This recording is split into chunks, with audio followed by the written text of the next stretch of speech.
Une manifestation prévue devant le Conseil constitutionnel a été interdite par la préfecture de police. Et là, on se dit qu'il se passe quelque chose. Quand les citoyens en sont à manifester devant le Conseil constitutionnel, qui semblait jusqu'à présent une espèce de réunion de vieux sages que certains pouvaient considérer comme poussiéreux, c'est que le désaveu des citoyens envers les institutions devient profondément inquiétant. Et là, on dit bravo Emmanuel Macron. Oui, parce qu'en fait, le principe, c'est que Emmanuel Macron a reporté sur le Conseil constitutionnel la crise démocratique et la décision qui devait être prise autour de la réforme des retraites. Il fait peser sur cette institution dont le rôle est purement juridique un problème politique qu'il n'a pas voulu résoudre. Et la situation est profondément dangereuse dans la mesure où, ce faisant, les citoyens qui rejetaient l'ensemble des institutions se mettent à tourner leur haine et leur violence pour ceux qui se laissent aller à ces pulsions contre les membres du Conseil constitutionnel. Il suffit de regarder les réseaux sociaux. Depuis 2 semaines, ce sont les membres du Conseil constitutionnel qui sont visés nommément et menacés de violences physiques. Comment on en arrive à cette situation effarante?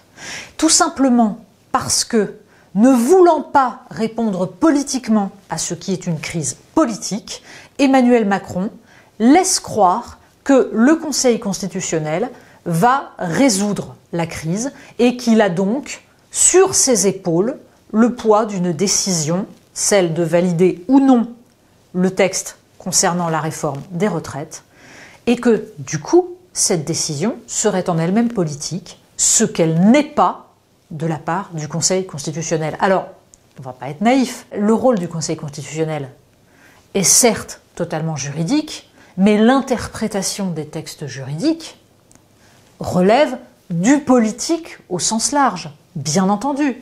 Et le Conseil constitutionnel est composé de membres qui sont des politiques et justement pas des juristes, même si évidemment ils sont entourés, appuyés par des juristes. Il suffit de rappeler que c'est par exemple Alain Juppé, Premier ministre, qui en 1996 a fait modifier la Constitution pour y introduire le fameux article 47.1 qui a été utilisé par Emmanuel Macron pour obliger l'Assemblée à analyser rapidement et à discuter rapidement la réforme des retraites, pour comprendre qu'il y a un imbroglio qui est éminemment problématique, d'autant qu'en 1996, celui qui était monté au créneau contre cette réforme constitutionnelle, c'était Laurent Fabius. Passons sur le fait que des gens comme Jacques Mézard ou Jacqueline Gouraud ont été ministres d'Emmanuel Macron.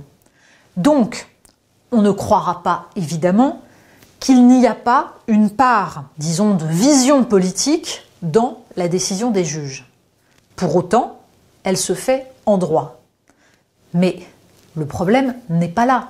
Qu'ils interprètent l'usage du 47.1 comme abusif ou non, ne changera rien au fait que Emmanuel Macron a choisi de faire passer un texte en s'appuyant sur la dimension, disons, autoritaire de la Ve République contre la volonté d'une majorité de citoyens. Et qu'il y a là donc un déni de démocratie que peut-être le Conseil constitutionnel viendra valider juridiquement, mais qui jamais ne sera légitime politiquement.